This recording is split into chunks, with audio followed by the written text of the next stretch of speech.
I kind of see why everyone is moving to Florida and Miami. There's a good reason, because now New York City is looking like some third world country. Migrants are just on the side of the sidewalks. They're just selling goods. Nothing's regulated. They're just dumping all sorts of different merchandise on the side. And this is what New York looks like right now. That Manhattan that everyone just glorifies and talks amazing things about is now just basically a third world country. If you check this out, this is what it looks like outside a migrant shelter at a historical New York City hotel. Just rows and rows of people lined up. And you can watch this video yourself, and this is happening everywhere. We're seeing a bunch of migrants being evicted, and this is where they stay, just outside on the streets. And this is what's happening everywhere in New York City. Right now, we do have this law that recently got passed, a double-edged sword, honestly. You got the New York City Mayor Eric Adams announcing changes to the right to shelter law. It was meant for New Yorkers, not migrants, and adult migrants have 30 days to find a new location and won't be able to reapply for a new shelter. Now, partly the reason why they're doing this is to act tough on the migrants, because if you look at the sagging poll numbers of Mayor Eric Adams, you kind of see why he's doing a massive U-turn. The guy was super pro-sanctuary city. It was very pro-migrants, and now he's suddenly doing a U-turn, even wanting to work with ICE officials to deport migrants who are violent in New York City. So this change seems to be going in effect right now.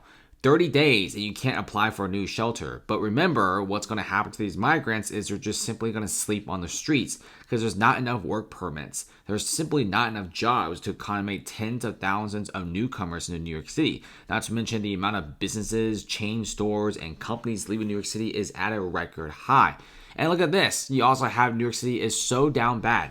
They cannot have any more migrants in their city, or at the very least, get it down by half or just a third of the original amount. They have almost 200,000 people. They're trying to get a lot of these migrants to other places of New York upstate, spread them out to relieve some of the city pressure.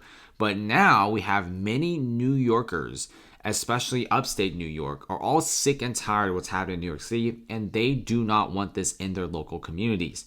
We also have the governor of New York refusing to answer why she is shipping New York City problems into upstate New York, and those local communities are not being mean, they're not being bad, they just cannot handle the store traffic. Remember, New York, such a major city, taking in tens of thousands of migrants, it's literally making them go breaking point. They're about to collapse, they're about to break. Look at Denver, a city of 700,000 people, 40,000 migrants, they're going broke. Many people's standards of living have went down in the gutter. So this change right now is showing that New York City is buckling under the weight of the migrant crisis. New York cannot play sanctuary city anymore. The longer they play this game, the faster they go broke. New York right now, they don't have that much money left. 180,000 to 200,000 migrants.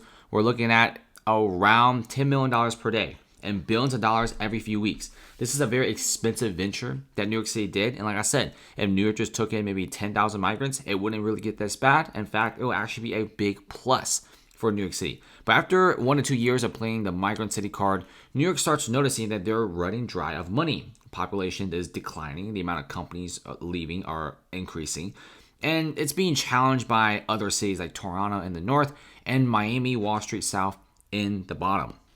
Can New York get past this? Can New York recover and become that amazing city that it used to be? We don't really know. Right now, they're still spending billions of dollars on the migrant crisis. They're trying to get migrants out of New York City to save some money, but many of them are willing to stay in New York City or rather be homeless on the streets than get a plane ticket and get out of New York.